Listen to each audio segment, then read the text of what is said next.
All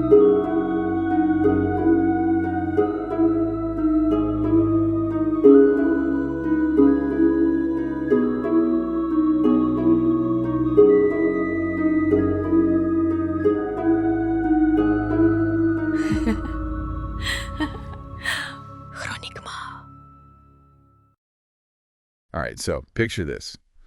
A lost city. Not buried in sand. No, not swallowed up by the jungle either. But get this, a city floating on water. Sounds like something out of a myth, right? Well, today, we're diving deep, literally, into Nan Madol. Ah, Nan Madol. Yeah, it's a sprawling ancient city built right offshore. You could call it a Venice of the Pacific? Exactly, Venice of the Pacific. And get this, it's off the eastern shore of Pohnpei in Micronesia. That's thousands of miles from, well, anywhere you'd think someone would build a whole city on the water. Quite a trek. We're talking a real head-scratcher here. Yeah. So we're going to go into historical accounts, archaeological findings, local legends, the good stuff. And as we go through all this, I want you to put on your investigator hat. Right. Channel your inner Sherlock. Exactly. Because there's a real mystery here. What secrets does this incredible water city hold? That's the million-dollar question, isn't it? We've got these sources, they paint a pretty vivid picture of Nan Madol, but there are these gaps, these missing pieces. Right, like a puzzle with a few pieces missing. And that's where we come in. We're going to look at the who, the how, the why. It all starts with the basics. Who in the world thought to build a city of this scale, seemingly in the middle of nowhere? Yeah, why there? And then, how did they do it? And why was it abandoned, leaving behind these monumental ruins? Why? Were they using techniques that seem just impossible for their time? Right, because some of this stuff, it just boggles the mind. Exactly. And then there are those local tales, the legends, the magic, the curses. Are they just folklore, or could there be something more to them? Yeah, I always find those stories so intriguing. They make you think, what if? Exactly. Could Nan Madol even be a piece of a larger puzzle, a hint at a lost world? And maybe the biggest question of all, why is this place still such a mystery for archaeologists today, even in the 21st century? All right, so let's start with the lay of the land, or, well, the water, I guess. Because Nan Madol wasn't just built on a beach, they actually built it within the lagoon. Out on the water. Yeah, off the coast of Temwin Island, part of Pohnpei, in the Federated States of Micronesia. And get this, it's over 2,500 kilometers from Australia. That's a long way from anything, Isolated, to say the least. To say the least. And to make things even crazier, they built this city on a coral reef. Ambitious, wouldn't you say? It's mind-blowing. They created 92 artificial islets, basically platforms made of stone and coral, all linked together by canals. A whole network. A network, yeah. And they even built seawalls to protect the lagoon. Talk about dedication. It was a massive undertaking, no doubt. The whole site covers about 75 hectares. That's like over 185 acres. Wow. And the central part of the city, that alone is about 1.5 kilometers long and 0.5 kilometer wide. Just to give you an idea of the scale. So this wasn't built overnight, right? Oh, definitely not. I mean, there are signs that people were in the area as early as the 1st or 2nd century AD. But the really big construction, what we call megalithic, using those huge stones, that seems to have started around the year 1200. 1200 AD, wow. And it went on for centuries, really flourishing until about 1700. Think about that, centuries of continuous work. It makes you wonder what kind of leadership they had, how their society was organized to pull this off, especially in such a remote location. What was the driving force behind all this effort? So that leads us to the Sodeler dynasty, right? Mm-hmm. They're the ones we credit with building Nan Madol. And unifying the people of Pohnpei. Which some sources say could have been as many as 25,000 people. Though the elite who actually lived in Nan Madol were probably less than 1,000. Yeah, still, a lot of mouths to feed. The name Sodeler means Lord of Delure, and Nan Madol was like their capital city, their center of power. It was where they held ceremonies, made political decisions, the whole shebang. It's interesting, though, because it wasn't just a city. It was also a way for them to control people. They used the architecture to create a social hierarchy and to solidify their power. A very early example of urban planning used for, let's say, political advantage. Exactly. They would bring potential rivals to Nan Madol, make them live there, far away from their own lands. That way, they could keep an eye on them and make sure nobody got too powerful. Smart strategy. Keep your enemies close, as they say. Right. And the way they designed the city, it really shows this hierarchy. The bigger, fancier islands were for the nobles and the religious leaders. The VIP section. And the smaller ones, those were for the common folk. So you could literally see the power structure just by looking at the city. But this dynasty, they ruled for centuries, and then boom, they're gone. Around 1628, yeah. Overthrown by this guy, Isokelical, who came from the island of Khosrae. That's when the Namwarki era began, a more tribal form of government. Right, a big shift. So how did the Sodalur stay in power for so long? And what made them fall so suddenly? Was it fighting within the dynasty, pressure from outside, or something else entirely that we haven't figured out yet? Lots of unanswered questions. Speaking of unanswered questions, let's talk about the engineering, because this is where things get really mind-boggling. When we say megalithic, we mean it. These stones they used, they're huge. Monstrous, some of them. They're columnar basalt stones. Some weigh between, say, 5 tons and, get this, 50 tons. 50 tons, that's like 10 elephants. Yeah, no shortage of weight there. And they use these stones to build walls up to 7.5 meters high. Some sources even say 15 meters. Walls as high as a 4- or 5-story building. It's hard to even picture. And here's the kicker, they did all this without any mortar. They just stacked these giant uneven stones on top of each other. They call them cyclopean walls. Cyclopean walls, because people used to think only giants could move stones that big.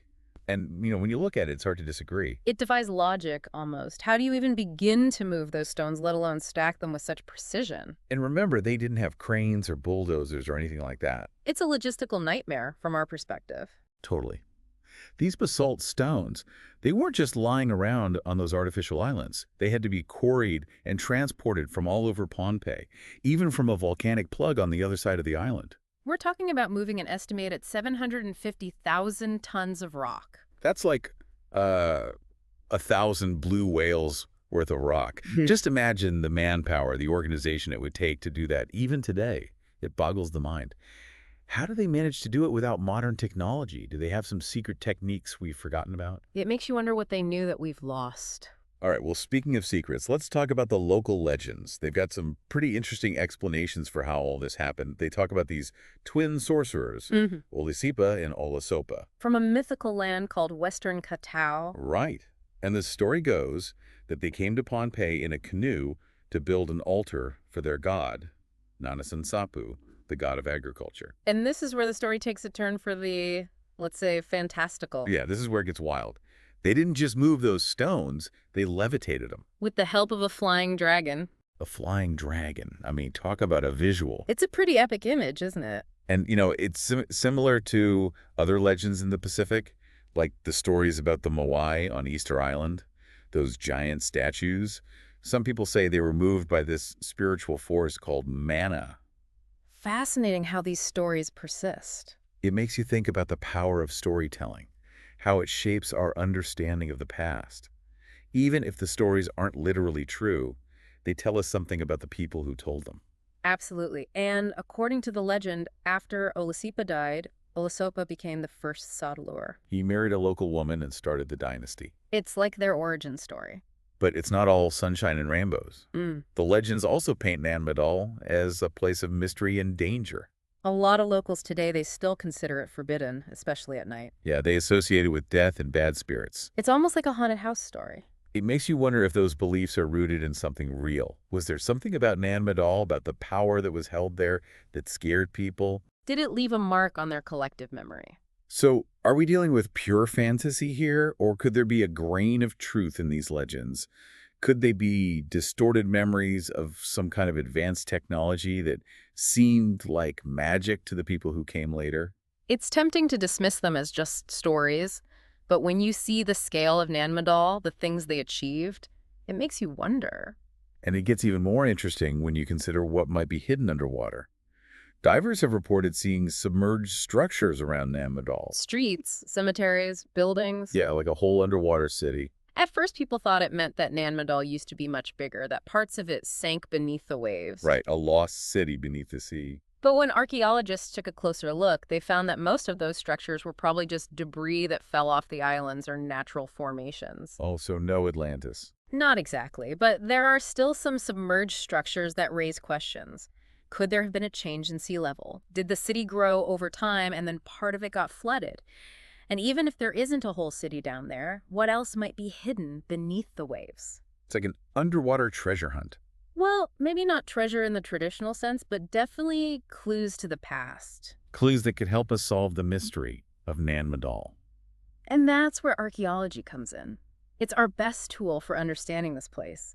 But even with all our modern techniques, Nan Madol is still holding on to a lot of its secrets. Yeah, it's plain hard to get. For example, there aren't any clear artistic expressions, like those detailed carvings you see in some ancient ruins. We call them bas-reliefs. And without those, it's really hard to say for sure who built Nan Madol and where they came from. So it's like a missing piece of the puzzle. Exactly. We can use carbon dating to get a timeline. We know the big construction started around 1180 AD, but that doesn't tell us how they did it. It doesn't explain the engineering. It's like knowing when a cake was baked, but not having the recipe. A very good analogy. And then there's the question of why Nan Madol was abandoned. We know the Sodler dynasty was overthrown in 1628, but their successors, the Nanamarkis, they eventually left Nan Madol too. So something else must have been going on. Yeah, like maybe it just wasn't practical to live there anymore. That's one theory. There's evidence that Nan Madol might not have been very sustainable. It didn't have fresh water, and they couldn't grow enough food for everyone. Everything had to be brought in by boat. Imagine the logistics of that, especially if they had a population of 25,000 at some point. Although some estimates are lower, so it's still a bit of a mystery. It's like trying to run a city on takeout. Not exactly the most efficient model. So while we're still piecing together the story of Nan Madol, it's important to remember that it's not just a pile of old rocks. It's a UNESCO World Heritage Site, recognized for its historical and cultural importance. A true wonder of the world. And a U.S. National Historic Landmark, too. Quite a pedigree. But it's also listed as World Heritage in danger, because the canals are silting up. So it's a reminder that these places from the past, they're fragile. We need to protect them. Absolutely. And while we've learned a lot from archaeology, we still have so many questions about Nan Madol. Who are the builders? How far did their influence reach? What techniques did they use to build those incredible structures?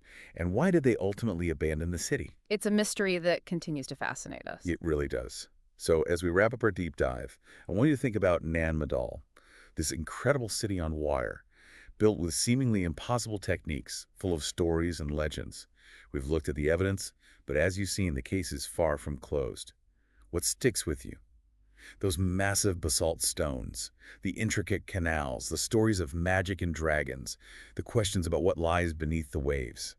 It's a lot to take in, but hopefully it's given you a new appreciation for this fascinating and mysterious place. A place that reminds us that the past is full of surprises and that there's still so much we don't know. Absolutely. And who knows what other incredible discoveries are waiting out there for us to uncover.